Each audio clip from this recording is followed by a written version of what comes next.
la force de mettre en pratique ta parole. Seigneur, chaque seconde, chaque minute de ce temps de parole, nous voulons que tu te manifestes à travers la consolation, l'assurance du salut, les guérisons, les délivrances, et que Seigneur, tu ouvres l'intelligence d'une personne pour comprendre que nous ne sommes pas seuls. Tu es avec nous. Merci pour tout. Merci pour l'action du Saint-Esprit. Merci pour le ministère des anges. Et merci, Seigneur, pour la joie que tu répands au milieu de nous ce matin. Au nom de Jésus, nous avons ainsi prié, nous disons Amen. Amen. Amen, amen. Voilà, avant de commencer mon propos, je voudrais vraiment présenter des excuses pour ce qui s'est passé il y a 2 semaines. Donc c'est moi qui étais programmé, mais je suis arrivé en retard et il n'y avait plus de place de parking. Donc c'était compliqué. Mais Dieu merci parce que aujourd'hui au moins il a arrangé toutes choses et nous bénissons son nom. Je vais donc en quelques minutes conclure le message que j'ai commencé il y a plusieurs semaines. C'était en décembre. En tout cas l'année dernière. Et je n'avais pas abordé tous les points. Donc merci au pasteur Paul pour la confiance. Et merci à vous tous pour l'amour et le soutien. Amen. Bon, il n'y a que mon frère Stéphane qui croit ce que j'ai dit. Je disais merci à votre amour et à votre soutien. Voilà. Je parlais, et donc je vais parler ce matin des types d'intervention de Dieu. Nous avons déjà commencé ce message. Pourquoi un tel thème? Parce que souvent, dans notre vie, nous rencontrons des difficultés, nous traversons de moments difficiles. Et ces moments sont tellement difficiles que nous avons l'impression que soit c'est nous qui nous sommes éloignés de Dieu, soit c'est Dieu qui s'est éloigné de nous. Dans tous les cas de figure, ce sont des moments qui mettent une sorte de doute qui viennent alimenter l'incrédulité. Parce qu'on attend des réponses de la part de Dieu et visiblement on ne les a pas. Et même si on ne les dit pas aux frères et aux sœurs, mais en soi-même on se pose la question, est-ce que cette affaire des prières est vraiment, c'est quelque chose qui tient? Est-ce que vraiment moi mes prières sont exaucées? Au fait, finalement, est-ce que cette histoire de Dieu est une histoire vraie ou pas? Vous voyez, il y a des moments comme ça. Et ce sont des questions qui sont normales et légitimes pour quelqu'un qui marche avec Dieu. On est ensemble? Alors, je vais faire vraiment, pas un rappel, mais un bref aperçu, parce qu'on n'a pas assez de temps. Donc, nous avons vu, en scrutant la parole de Dieu, en tout cas à notre niveau, il y en a certainement plusieurs, 3 grands types d'intervention de Dieu. Le premier type d'intervention de Dieu dont nous avons parlé, que nous avons essayé de développer, c'est que Dieu agit en amont. En amont, avant que la situation ne se produise. Dieu, en fait, s'organise pour que nous ne tombions pas dans le piège, pour que nous ne soyons pas victimes de quelque chose. Il règle la situation en amont. Alors, le piège de ce type d'intervention, c'est que nous avons parfois l'impression que rien ne s'est passé. Parce que Dieu, regardez, nous sommes là ce matin, nous avions prévu de venir au culte. Le fait que nous nous soyons réveillés, que nous nous soyons levés, que nous ayons pris toutes les dispositions pour venir ici, nous pensons que c'est quelque chose de mécanique, de naturel. Simplement parce qu'on n'est pas au courant des multiples combats auxquels nous étions confrontés la nuit, par exemple. On a cru que c'était juste un petit cauchemar, juste un petit rêve. Non, Dieu a combattu pour nous la nuit. Et il nous a donné la victoire. Donc on s'est réveillé en bonne santé. J'aimerais que quelqu'un aille faire un tour dans les hôpitaux pour se rendre compte des différents des différentes situations. Il y a des gens qui vont dire, mais j'étais bien. Juste à 2 h du matin, j'ai eu comme une sorte de malaise. On m'a amené ici et finalement, c'est quelque chose de grave. Je vais être hospitalisé autant de jours, ainsi de suite. C'est quand on voit ces gens-là, qu'on les entend parler, qu'on réalise que nous, on a été simplement bénéficiaires de la grâce de Dieu. Donc Dieu agit en amont. Bien aimé, Dieu combat pour nous à chaque instant. C'est pour cela que la vie chrétienne n'est pas une vie qui consiste à voir, mais à croire d'abord. Nous croyons que Dieu est avec nous, qu'il agit en notre faveur. Et qu'il y a des esprits, bien aimés dans le Seigneur, qu'il y a une sphère que nous ne maîtrisons pas, mais des esprits combattent, même pendant que nous parlons là, il y a des choses qui se passent, mais nous sommes simplement limités avec nos yeux de la chair. Ou est-ce qu'on est ensemble? On me disait qu'il y avait 2 niveaux dans ce type d'intervention de Dieu. Le premier niveau, c'est que parfois on est au courant que Dieu intervient, est intervenu en amont. J'ai donné l'exemple de Pierre. La Bible dit ceci, que le Seigneur, un jour va dire à l'apôtre Pierre, Pierre, Satan t'a réclamé. Oh, tu es peut-être assis là et quelqu'un te réclame dans ta famille. Quelqu'un te réclame dans ton entreprise. Il y en a un qui dit, lui, je vais le piéger jusqu'à ce qu'on va le virer. Ah oui, quelqu'un te réclame. Quelque part, il y a un esprit qui te réclame. Tu n'es pas au courant. Pierre n'était pas au courant que le diable le réclamait. Mais Jésus-Christ était au courant. Et il dit, Pierre, Satan t'a réclamé. Alors je reprends ce que j'ai dit l'autre dimanche quand j'avais prêché sur ça. Il dit, est-ce que c'était pour lui faire des bisous? Non. La Bible dit qu'il t'a réclamé pour te cribler comme du froment. Pour te détruire, pour te démolir. Donc il y a des moments où toi tu es bien, tu es dans ta voiture, tu écoutes un cantique chrétien en train de chanter et imaginer des victoires. Et le diable dit, ok, dans 3 kilomètres, je vais tendre un piège là-bas, tu auras un accident mortel. Toi tu ne sais pas. Mais Dieu aussi regarde et dit, ah, j'étais déjà précipité, tu ne peux pas le vaincre. Parce qu'il porte mon ADN. Amen. Et tu vois seulement un message sur l'autoroute. Non, cette route-là est fermée, il faut prendre une déviation. Toutes les déviations ne sont pas seulement pour les travaux bien-aimés. Il y a des déviations pour dévier justement les pièges des ennemis. Dieu intervient tellement en amont qu'on ne réalise pas. Ou est-ce que quelqu'un est avec moi? Amen. Pierre n'était pas au courant. Et qu'est-ce que le Christ va dire par la suite? Il dit, mais moi, j'ai prié pour toi. Donc si je n'avais pas prié, c'est que le diable cherchait à faire dans ta vie allait arriver. Il y a des choses qui ne sont pas arrivées. Non pas parce que nous sommes saints, j'invite quelqu'un à être dans la sainteté. Non pas parce que nous sommes consacrés, j'invite quelqu'un à être dans la consécration. Mais simplement parce que Dieu a combattu pour nous. Amen. Oui. Et j'ai donné l'exemple de cette femme également qui a eu 2 enfants, mais dans sa constitution physique, normalement, elle ne devait pas avoir d'enfants. Ses enfants ont grandi, elle va en consultation, on lui dit, mais comment ça? Vous avez des enfants? Oui. Comment ça? Mais comment? Comment vous les avez eus? Je garde toujours cette réponse, mais comment on a des enfants? Et finalement, les médecins lui disent, non, c'est parce que dans ta constitution physique, c'est impossible, scientifiquement parlant, que tu aies des enfants. Et c'est en ce moment-là que cette femme a réalisé que la maternité pour elle n'était pas quelque chose d'ordinaire, mais c'était la main puissante de Dieu. Amen. Mais quand Dieu était intervenu, elle n'était pas au courant.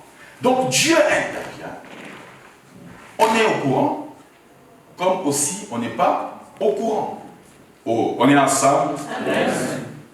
Alors, bien aimés, nous avons vu l'exemple de Daniel et ses compagnons, et ainsi de suite. Retenez simplement que quand Dieu intervient en amont, c'est pour éviter que la situation ne se produise. Donc Dieu est dans la prévention. Dis après moi prévention. Prévention. Dieu prévient des choses. Dieu bloque des choses. Dieu arrête certaines choses. Et vous verrez que c'est comme une combinaison de circonstances. Je disais, et je l'ai redit ce matin, il y a des rendez-vous manqués qui ne sont pas en réalité des rendez-vous manqués, mais qui sont des choses qui viennent juste pour empêcher que le mal ne se produise. Amen. Tu as un rendez-vous important, tu vas à l'arrêt de bus, le bus est retardé. Oh, comme par hasard. Et c'est le moment où tu sors des gros mots. Tu dis, mais comment il sait, il n'est jamais avec moi, mais il m'arrive d'être à l'arrêt de bus, donc j'entends les gens. C'est le moment où tu maudis tout le monde. Et finalement, le bus arrive, tu vas au métro, ah, cette ligne est fermée, mon Dieu, mon Dieu. Tu commences même à intercéder, mais l'intercession ne tire pas. Dieu, la Bible dit, je ne sais pas si on s'en rend compte, il est le maître des temps et des circonstances. Un maître, c'est celui qui a la maîtrise.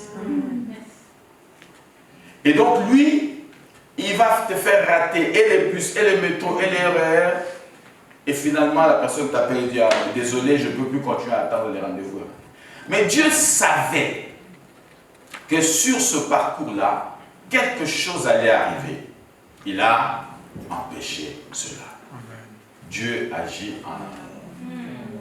Il prévient les situations, il empêche que les choses... Et même si la chose avait commencé à se produire, Dieu va faire en sorte que ça ne s'aggrave pas. Il te laisse juste le temps de trembler un peu. Après, il dit non, mais je le connais bien, si je laisse ça longtemps, je vais le perdre. Amen.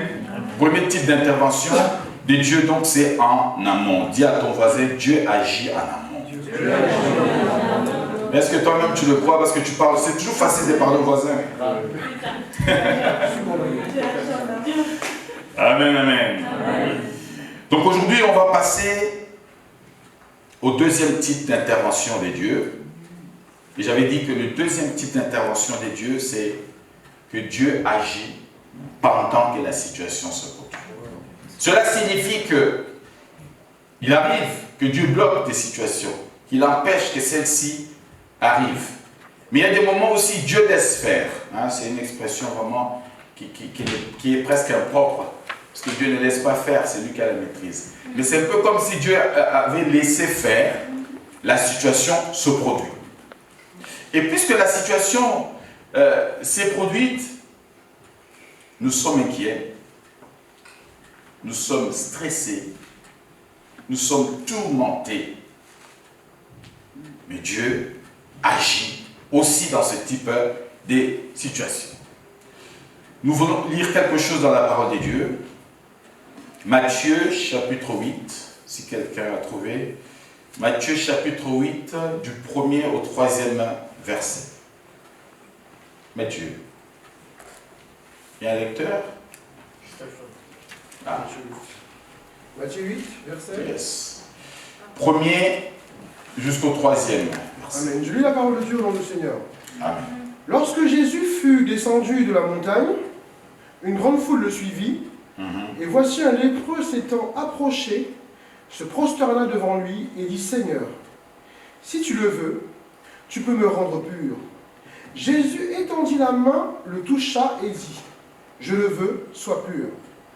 Aussitôt il fut purifié de sa lèpre, puis Jésus lui dit, garde-toi d'en parler à personne, mais va te montrer au sacrificateur et présente l'offrande que Moïse a prescrite, afin que cela leur serve de témoignage. Ok. Gloire à Dieu, merci pour la lecture. Vous voyez, ici, on a le cas d'un lépreux. Vous tous, vous savez, que même si c'est une maladie qui a été presque voilà, éradiquée, c'était une maladie grave. Aussi bien sur le plan médical, strictement de la santé publique, que sur le plan social. Parce que quand on était atteint de cette maladie, la lèpre, on était exclu de la société. Je ne sais pas si quelqu'un s'en rend compte. On a un peu vécu ça avec le Covid, et c'est passé très vite, mais une fois qu'on était atteint du Covid, on devait être isolé pour ne pas contaminer. Oh, est-ce qu'on est ensemble? Amen. Alors, il y a une personne atteinte de cette maladie, donc discriminée, socialement parlant, et souffrant dans sa chair. Et certainement, si cette personne a fait la démarche seule, donc c'était une personne adulte. Ça veut dire que ça faisait un moment que cette personne était atteinte de cette maladie. La Bible dit qu'elle va se rapprocher, cette personne, du Christ, et va solliciter la guérison. Et le Christ dit oui, ce que tu me demandes, je suis d'accord avec toi, je t'accorde la pureté, deviens pur et donc sois guéri de la lèpre. On voit ici que cette personne, Dieu n'avait pas empêché qu'elle soit atteinte. Donc on est ensemble. Amen. Dieu n'a pas empêché. Dieu n'a pas empêché. Dieu a laissé que cette personne ait la lèpre. Mais au moment voulu par lui-même, il y a eu une rencontre et le Christ a guéri cette personne. J'aimerais dire à quelqu'un ce matin que Dieu est en train de régler des situations qui avaient déjà commencé à produire des effets dans la vie de quelqu'un. Amen, amen. Oui, Dieu est en train de guérir, de consoler. Oui, Dieu est en train de vous rétablir dans un certain nombre de domaines. Amen. Dieu n'a pas empêché que cela n'arrive. C'est arrivé, mais je voudrais simplement t'encourager. Mais même quand c'est arrivé, l'espoir est permis. Parce que Dieu intervient aussi en pleine tumulte. Amen. Dieu intervient aussi quand la situation est compliquée, difficile. Amen. Et dans ce type d'intervention de Dieu, il s'agit de la réaction. Dis après moi réaction. Amen. Premier type d'intervention, c'est la prévention. Deuxième type d'intervention, Dieu réagit à quelque chose qui produit déjà des effets. Même quand les médecins te disent que c'est fini, retourne à la parole de Dieu et dis, si le Christ a guéri ceux qui étaient atteints de maladies, il peut encore guérir aujourd'hui. Parce que la Bible, c'est pas moi, c'est la Bible qui dit qu'il est le même hier, aujourd'hui et éternellement. C'est le même Christ qui a opéré ici, bien-aimé dans le Seigneur. C'est le même. Dieu donc est dans une position de réaction. Pas seulement des réactions, mais aussi des contre-attaques. Vous savez, la contre-attaque, c'est quoi? C'est qu'on est déjà envahi. Je pense à mon pays, le Congo. Toute la partie Est est envahie. Les gens sont sur le sol, sur le territoire congolais, et ils ont pris une partie. Donc, avec de telles personnes, si Dieu veut agir, ce ne sera pas de la négociation, c'est de la contre-attaque. Amen. Ça, même les politiciens, j'ai l'impression qu'ils n'ont pas compris ça. On ne négocie pas avec quelqu'un qui a déjà pris une portion de ton territoire. Il est en position de force. Il faut contre-attaquer. Donc Dieu, quand il sent qu'il y a déjà quelque chose qui a pris une portion de ton territoire, Dieu ne vient pas négocier, Dieu vient chasser. Dieu vient réagir, Dieu vient contre-attaquer. C'est pourquoi même concernant les démons, la Bible ne dit pas que négocier avec eux. Vous chasserez les démons. Amen. Le verbe est fort.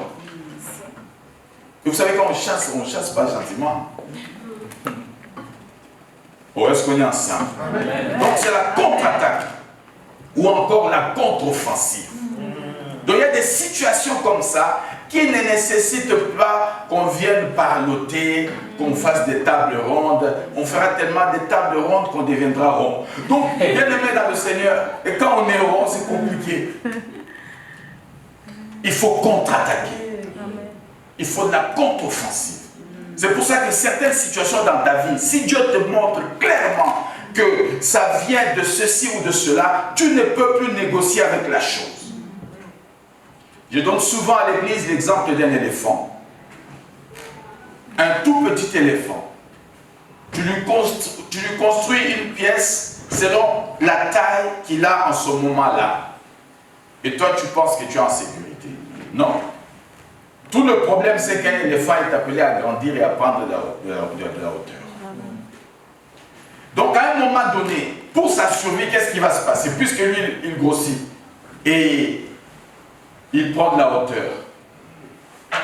Sans effort, la masse, sa propre masse, va démolir les murs que tu as.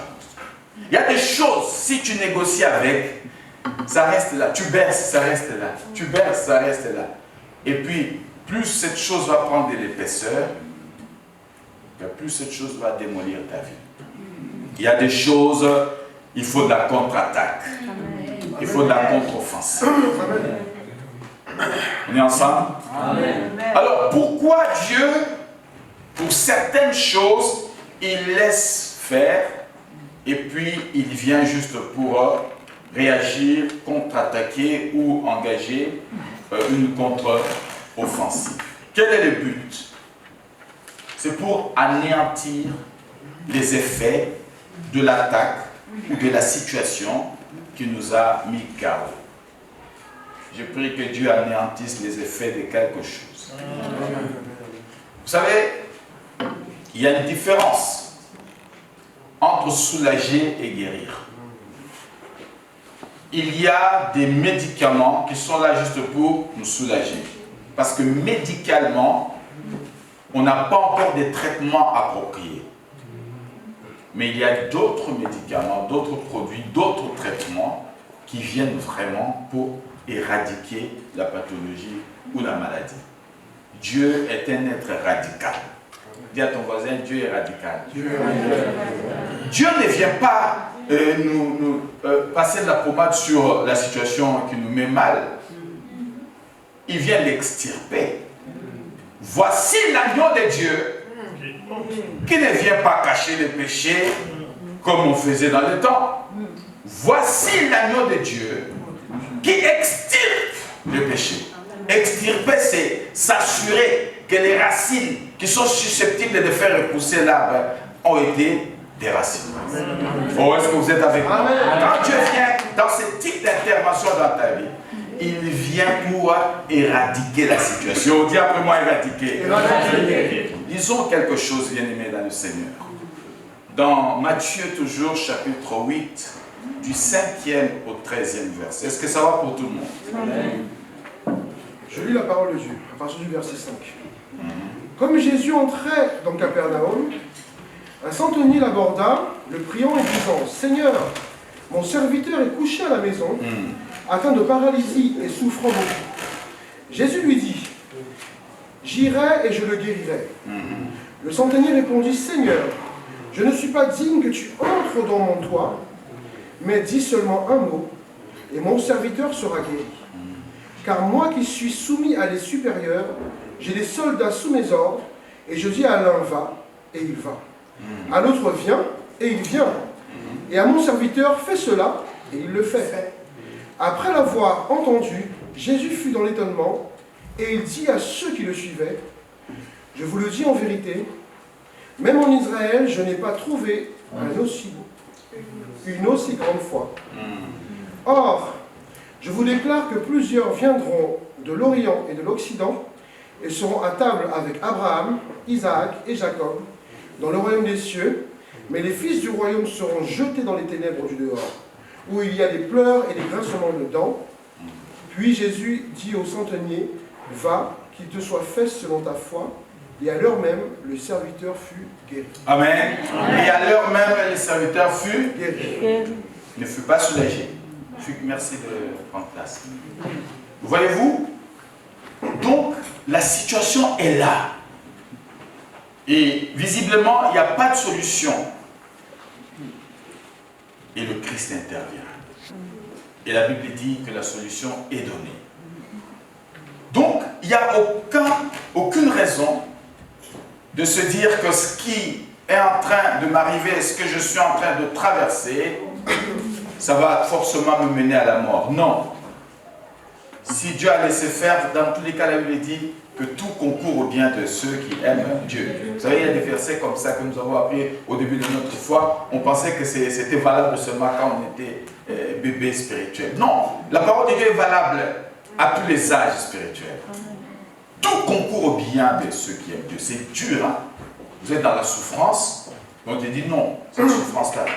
Et ce qui est dramatique, c'est que la Bible dit, c'est le Christ qui va dire, cette maladie-là, c'est pas pour mener la personne à la mort, c'est pour manifester la gloire de Dieu. Oh, Seigneur. Donc toi, tu as besoin de gloire et c'est moi qui dois être malade. Est-ce que vous comprenez un peu la méthodologie, la pédagogie de Dieu? Il y a des moments où je tombe malade, moi je souffre, mais Dieu sait comment il va s'arranger pour tirer gloire de cette affaire. Mais le problème, c'est que si Dieu tire gloire pour une situation qui t'est concernée, tu es rentré dans l'histoire de Dieu. Tu es rentré dans l'histoire de Dieu. C'est comme cette femme qui a accepté de casser ce parfum de grand prix dans le bar. Est-ce que vous vous rendez compte qu'on parle d'elle ce matin. Et c'est ce qui est prévu dans la parole. Que partout où sera annoncée la bonne nouvelle, on parlera aussi de cette femme. Donc si Dieu t'utilise comme matériel didactique, sache que tu es rentré dans la gloire de Dieu. Tu es dans l'histoire de Dieu, tu es un monument. Quand tu parles, tu es légitime. Les gens t'écoutent parce que tu as expérimenté quelque chose avec Dieu. L'Église doit être dans une dynamique d'intercession. Plus tu pries pour les gens, plus Dieu lui-même s'occupe de tes problèmes. Parce que toi, tu te sacrifies pour présenter les situations des autres. Lui, maintenant, il prend en charge ta situation. Alors, c'est tellement merveilleux que Dieu lui-même règle ta situation. Toi, tu demandes pour les autres et lui, il dit, oh, ok, pendant que toi, tu t'occupes des autres, moi, je m'occupe de toi. C'est un peu comme les médecins, eux, ils nous soignent et l'État les paye pour ça. Quand tu pries pour les gens, Dieu maintenant commence à identifier tes besoins. Même les choses dont tu ignores l'importance, Dieu va te les donner. Bien.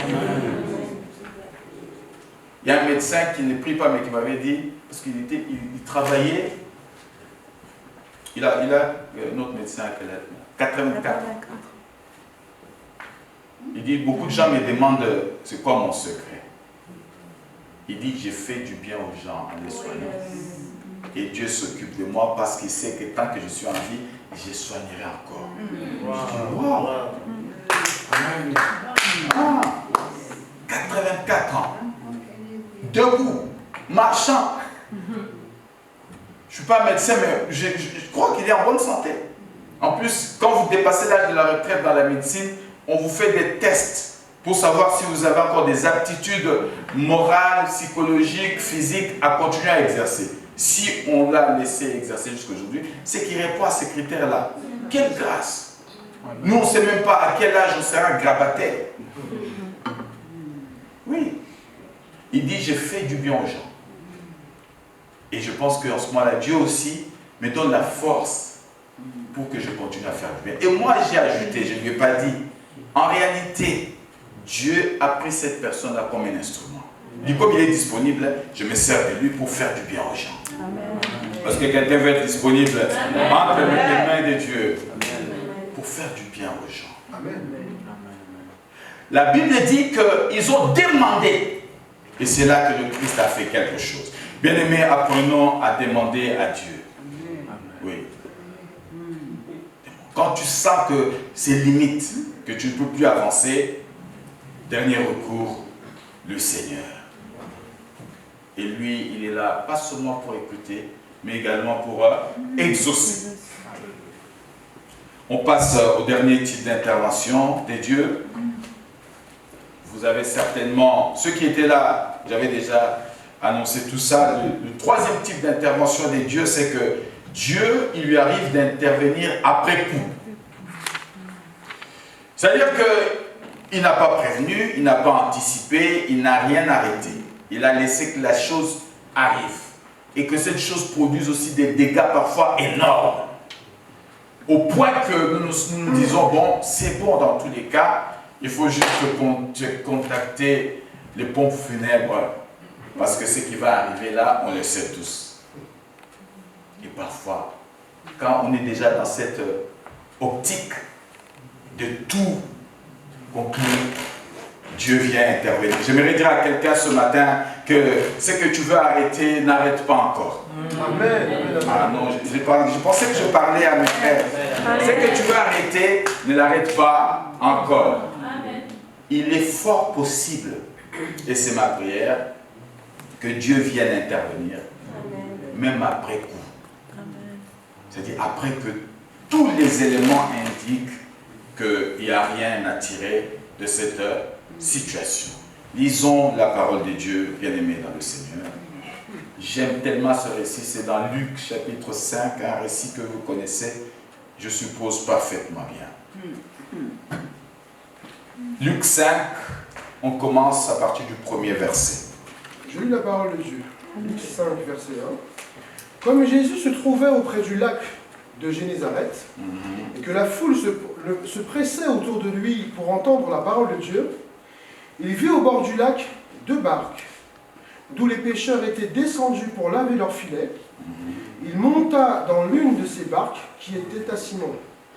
Et il le pria de s'éloigner un peu de terre, puis il s'assit. Et de la barque, il enseignait la foule. Lorsqu'il eut cessé de parler, il dit à Simon, « Avance en pleine eau et jetez vos filets pour pêcher. » Simon lui répondit, « Maître, nous avons travaillé toute la nuit sans rien prendre. Mais sur ta parole, je jetterai le filet. » Yes. On peut même arrêter là, parce qu'on peut acclamer la parole de Dieu. J'aime tellement ce récit, pas plus que les autres, mais c'est un récit qui me parle parce que souvent dans la vie, je sais que vous venez du ciel, vous êtes descendu ce matin, vous allez retourner. Moi, j'ai vu sur la terre. Alors, il arrive souvent que quand on analyse les éléments en présence, on lave les filets. Alors, laver les filets, c'est quoi? Pour un pêcheur professionnel, le dernier acte qu'il pose, c'est il lave les filets. C'est une façon de dire, j'ai fini mon travail. Le Christ est arrivé, il a rencontré Pierre dans ce contexte-là. La Bible dit que toute la nuit, ils ont essayé. J'aimerais rappeler que Pierre était un pêcheur professionnel. Il avait presque une unité de production, une entreprise. Donc il savait ce qu'il faisait. J'ai envie de dire que s'il avait un peu d'orgueil, il aurait pu dire à Jésus, là tu parles de ce que je maîtrise, c'est mon métier. Je sais de quoi je parle. Je viens de te dire que toute la nuit, nous avons fait ce qu'il fallait faire. Et puis n'oublie pas que ce n'est pas la première fois que nous le faisons. Là, il n'y a plus de poissons. Garde ta parole là. Mais j'aime quand même quelque chose en Pierre, c'est que il avait peut-être un doute, la Bible ne le dit pas, mais il a quand même essayé. J'aimerais dire à quelqu'un d'essayer quand même. Amen. Oh. Dis à ton voisin, essaye encore. Parce que Dieu intervient même après coup. La Bible dit que Pierre va accepter de jeter à nouveau le filet. J'aimerais dire que si tu étais prêt à laver ton filet, c'est une manière de parler, si tu étais prêt à abandonner, à arrêter quelque chose que tu avais déjà commencé, si tu es prêt aujourd'hui à lâcher un projet, j'aimerais t'encourager sur cette parole. Ne lâche pas encore. Amen. Amen. Ne lâche pas encore. Amen. Il est fort possible, et c'est ma prière, que le Christ te rencontre pour te donner la bonne orientation qui va faire partir ton projet. Amen. Il dit, oui, nous avons sur ta parole. Vous savez pourquoi il dit ça? Il aurait pu dire sur ton expérience. Si le Christ était pêcheur, il dit, ah, peut-être que lui, il a fait une expérience dans le domaine de la pêche que nous n'avons pas encore faite. Alors on va quand même essayer. Mais il regarde bien le Christ et dit sur ta parole. Donc le seul crédit que je te donne, c'est ta parole. Parce que dans ce domaine, tu ne connais rien. Mais je sais que ta parole est créatrice. Je sais que ta parole peut changer les choses. Alors sur ta parole, pas sur ton expérience, parce que tu n'en as aucune, on va quand même jeter les filets. Vous savez que dans la pratique de la pêche, la nuit c'est le meilleur moment. Parce que c'est calme, les poissons sont en sécurité, ils remontent à la surface et on peut les attraper par filet. Mais regardez, le Christ n'arrive pas la nuit. Il arrive la journée. Là où il y a du bruit et ça éloigne les poissons. Je voudrais te dire que les choses ne se feront pas comme elles se sont toujours faites. Les choses ne se feront pas toujours dans des conditions humainement normales. Mais les choses se feront selon la parole de Dieu. Et vous savez quoi? Ce n'est pas le filet qui a attrapé le poisson. Quelqu'un dit, mais c'est quoi le problème? C'est la parole. Mais vous savez quoi encore? Ce n'est pas Pierre qui est allé chercher les poissons. Quand le Christ a parlé, chaque poisson qui était à proximité a écouté le Créateur et a dit, oh, comme nous sommes là pour accomplir la volonté de notre Créateur, ah, c'est nous qui entrons dans le filet. Je prie que les choses que tu cherches viennent vers toi et que ce soit pas toi qui vas vers eux. Pierre n'a pas pêché le poisson. Ce sont les poissons bien-aimés qui ont entendu le Christ parler à Pierre et qui ont dit, oh, Puisque nous sommes là pour accomplir la volonté de notre Créateur. Ah, Dora devient. Ah, capitaine approche. Ah, tu vas bien. Et ils se sont tous réunis. Ah, nous allons dans le filet. Parce que ce que notre Créateur a dit, nous devons l'accomplir. Et la Bible dit que les filets se sont rompus. Je prie pour l'abondance dans la vie de quelqu'un. Il faut que les filets se rompent cet après-midi déjà. Et la semaine qui commence, bien aimé, expérimenter de nouvelles choses dans l'abondance.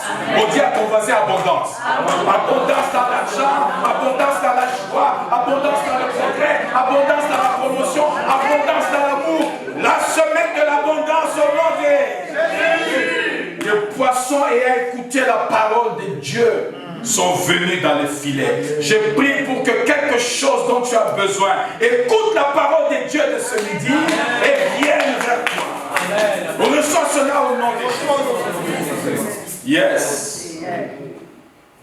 C'est merveilleux. Il faut que j'arrête. Job 31, 10. J'aurais été le maître des temps. J'aurais arrêté le temps.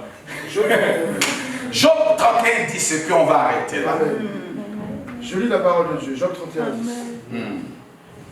Que ma femme tourne la meule pour un autre et que d'autres la déshonorent, car c'est un crime. Un forfait que punissent les juges, c'est un feu qui dévore jusqu'à la ruine. C'est dans Job. Oui, Job 31, 10. Ah, c'est peut-être 41. Pardonnez-moi.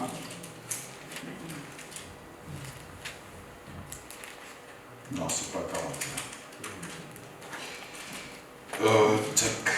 On va se retrouver vite, excusez-moi. Ah oui, c'est 42, 10. C'est vraiment à la fin. 42, 10. Pardonnez-moi pour... 42, donc chapitre 42, verset 10. C'est un passage que vous connaissez tous. Amen. Je lis la parole de Dieu, Yes. Job 42, 10. L'Éternel rétablit Job dans son premier état. Quand Job eut prié pour ses amis, et l'Éternel lui accorda le double de tout ce qu'il avait possédé. Amen. Amen. On peut arrêter là. Vous connaissez tous l'histoire de Job.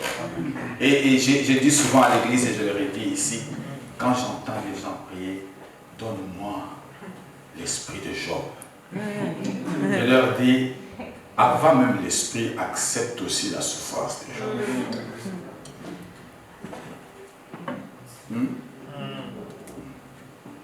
Bon, c'est pas le sujet. Toujours est-il que Job a souffert. Et la Bible dit qu'il était un homme intègre. L'intégrité, c'est quoi?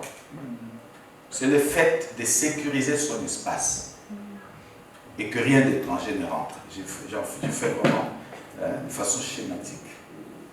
Être intègre, c'est sécuriser son espace pour que rien d'étranger ne rentre. Ni le feu étranger, ni l'esprit étranger.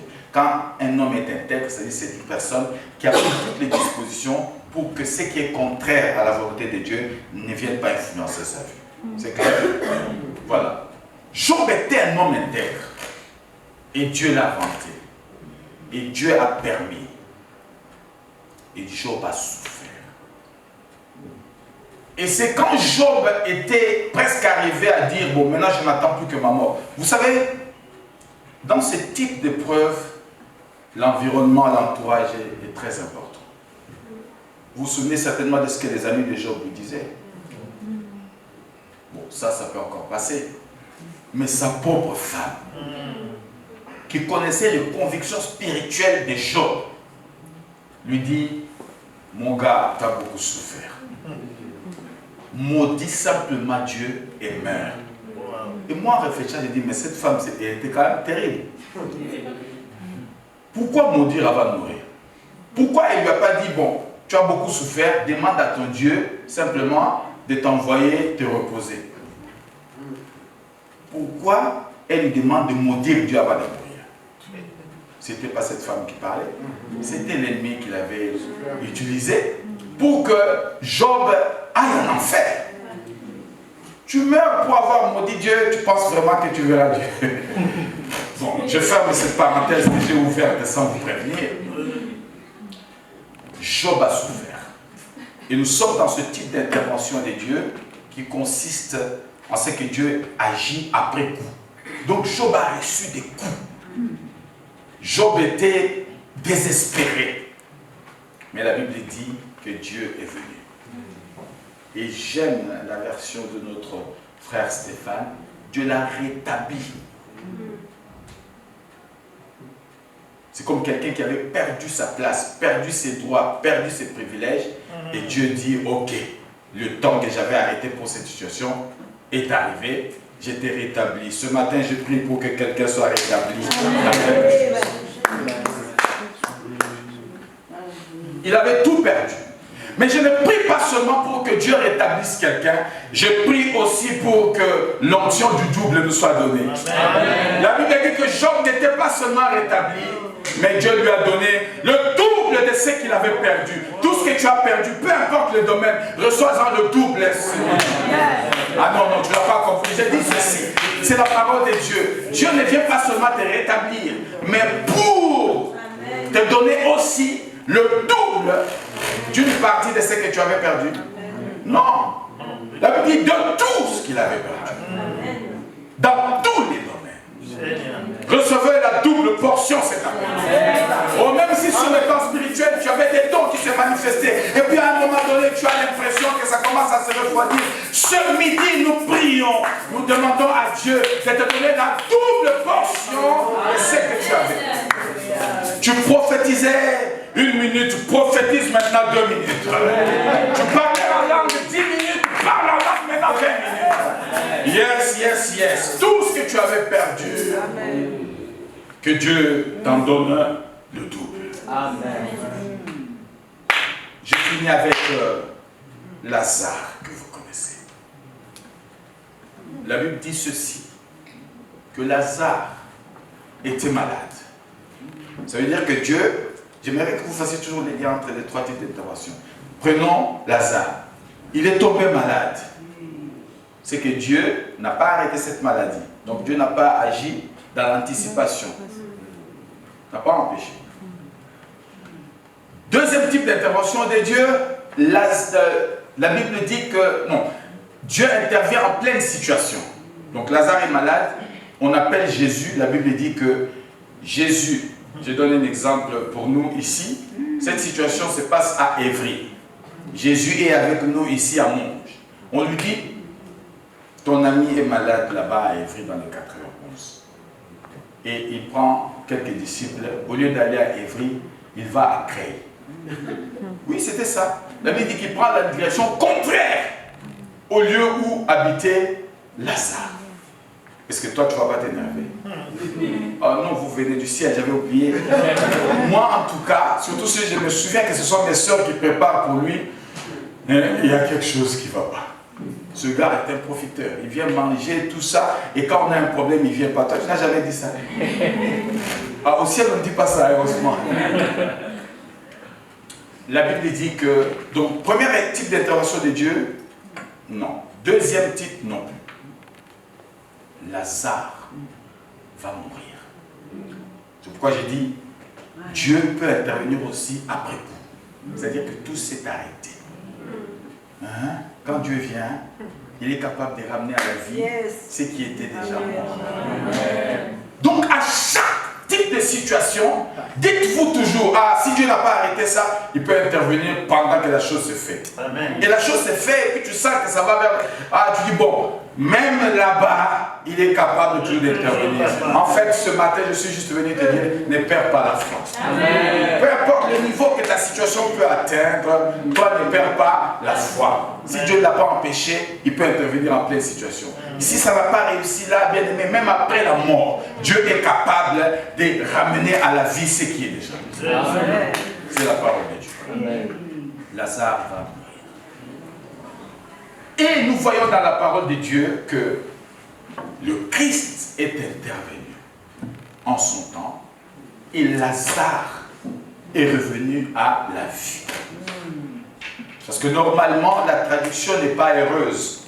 Quand on dit que Lazare est ressuscité, nous le disons, ce n'est pas une faute théologique en soi. Mais la vérité, c'est qu'il n'y a qu'une personne qui est ressuscitée d'entre les morts, c'est Jésus. Tous les autres sont revenus à la vie.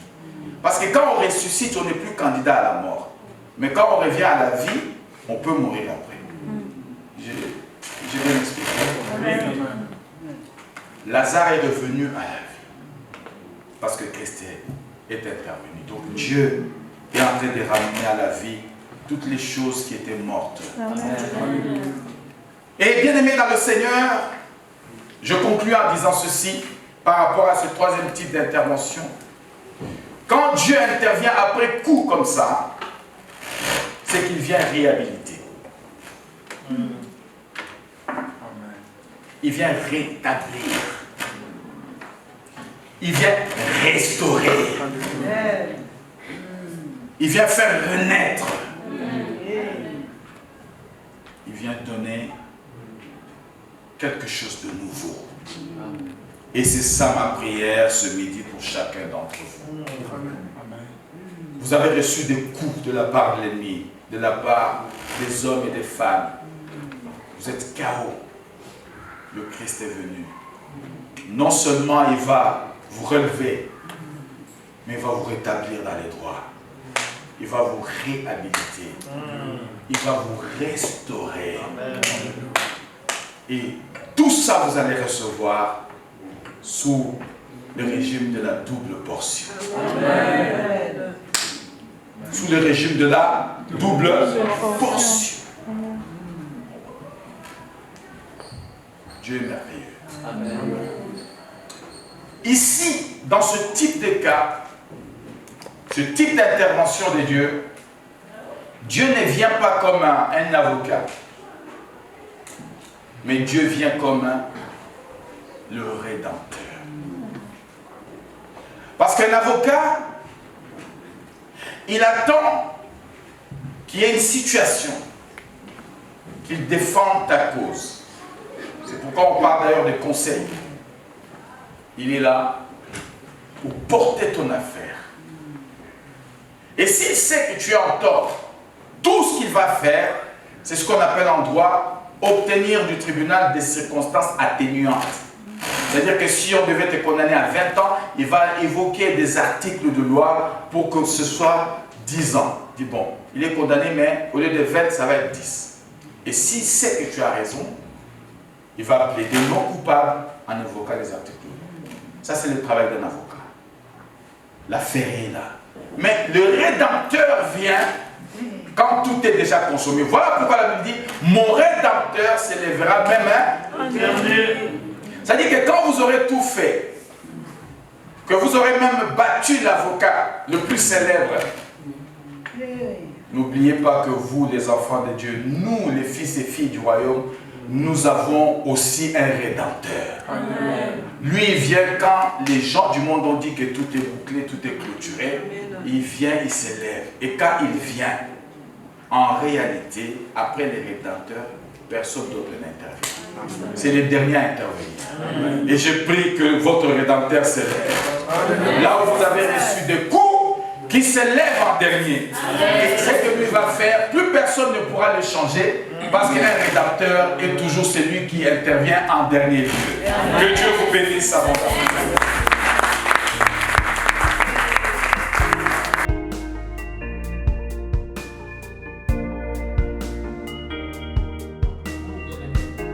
Peut-être que la situation est en train d'évoluer mal dans ta vie, je ne sais pas, bien aimé. Mais Dieu nous donne cette opportunité, comme a dit l'homme de Dieu. Aujourd'hui, Dieu est venu pour rétablir les choses dans ta vie et dans ma vie. Aujourd'hui, Dieu est venu pour remettre les choses. Et il donne même une promesse qu'il lui donnera en double. Et ce matin, si tu crois en cela, commence déjà à bénir Dieu. Commence à bénir Dieu.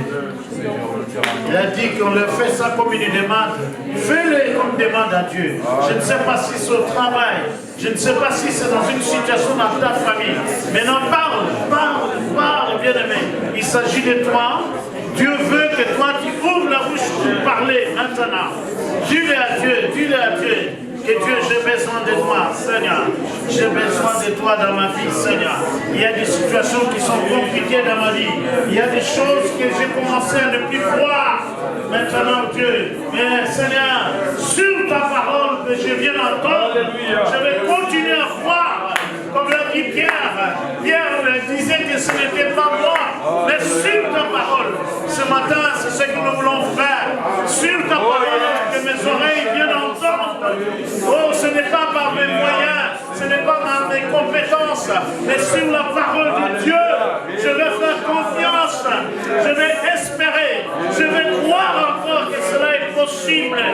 Et Dieu est merveilleux, Seigneur. Merci Seigneur, merci Jésus. Merci Seigneur, merci Jésus. Alléluia. Amen. Nous voulons prier aussi pour l'homme de Dieu et sa femme, ils sont là, qui nous visitent ce matin. Vous savez, ce n'est pas toujours facile quand on doit sortir tel message de Dieu. Je peux vous rassurer, c'est un peu comme une femme qui est enceinte, qui vient d'accoucher maintenant. C'est qu'elle a accouché de ce que Dieu lui a mis dans son cœur pendant un temps pour nous. Mais nous voulons prier pour lui, pour que Dieu puisse le rendre encore fertile, le terrain qu'il est. Qu'il soit une unité de production de partout où il ira. Que la grâce de Dieu soit sur lui. Prions pour lui et pour sa femme maintenant. Prions, Seigneur. Nous commandons ton serviteur à entrer ton âme, Dieu, Seigneur. Toi, tu le connais plus que nous, Dieu. Tu le connais plus que nous, Seigneur. Il a dit lui-même, Seigneur, qu'il y a des choses que toi tu fais au-delà, Dieu, au-delà de ce que nous te demandons. Ce matin, je demande pour Dieu que tu fasses cela, au-delà, Seigneur. Dans ta grandeur, oh Dieu, il y a des choses qui te demandent. Mais Seigneur, ce matin, oh Dieu, je voudrais dire au-delà de ce qui t'a demandé. Remplis sa vie, oh Dieu, Seigneur. Seigneur, Saint-Esprit, il exerce, oh Dieu, avec toi, oh Dieu, Seigneur. Inspire-le, oh Dieu, Seigneur. Soutiens sa femme, oh Dieu, sa famille, oh Dieu. Seigneur, à ta grâce infinie, oh Dieu, Seigneur. Merci, Papa, merci, merci. Merci, merci, Seigneur. Lèvons nos mains, nous voulons prier ensemble. Lèvons nos mains, nous voulons faire de telles déclarations. Lèvons nos mains. Quand nous lèvons nos mains, c'est juste pour dire, Seigneur, nous voulons recevoir de toi. Ne levez pas les mains pour moi, vous levez les mains pour le Seigneur. C'est aussi pour dire, Seigneur, je voudrais tout simplement m'abaisser et que toi, tu puisses grandir dans ma vie. Seigneur, nous avons écouté ta parole ce matin, oh Dieu. Nous ne voulons pas être des auditeurs qui écoutent, oh Dieu, et qui oublient après ici. Que cette parole crée des fondements dans nos cœurs, oh Dieu. Et nous voulons, Seigneur, que cela reste à l'intérieur et dans notre vie, oh Dieu. En commençant par aujourd'hui et de toute la semaine, oh Dieu. Nous voulons proclamer, oh Dieu, que Dieu, si tu n'agis pas aujourd'hui, demain tu vas agir. Si tu n'agis pas demain, après-demain, tu seras toujours le même Dieu. Tant que tu n'as pas encore dit ton dernier mot, c'est que cela est encore possible. Cela est encore possible, oh Dieu. Seigneur, tes enfants, juste lever les mains, oh Dieu, pour te dire, Seigneur, là où nous ne pouvons pas, Seigneur, nous voulons compter sur toi. Là où nous sentons que nous sommes dans la limite, oh Dieu. Élargis l'espace, Seigneur, de nos tentes, oh Dieu, pour que nous puissions proclamer que nous avons un Dieu. Que le monde verra aussi que nous avons un Dieu. Seigneur, merci pour ce moment de culte. Seigneur, qui était aussi merveilleux pour nous d'avoir ce temps de communion avec toi, oh Dieu. Accompagne chacun de nous, Seigneur, dans nos maisons. Seigneur, pour cette semaine qui va commencer, nous voulons espérer en toi, oh Dieu. Garde-nous fidèles à toi. Dans le nom de Jésus, nous avons ainsi prié. Tous nous disons Amen. Amen.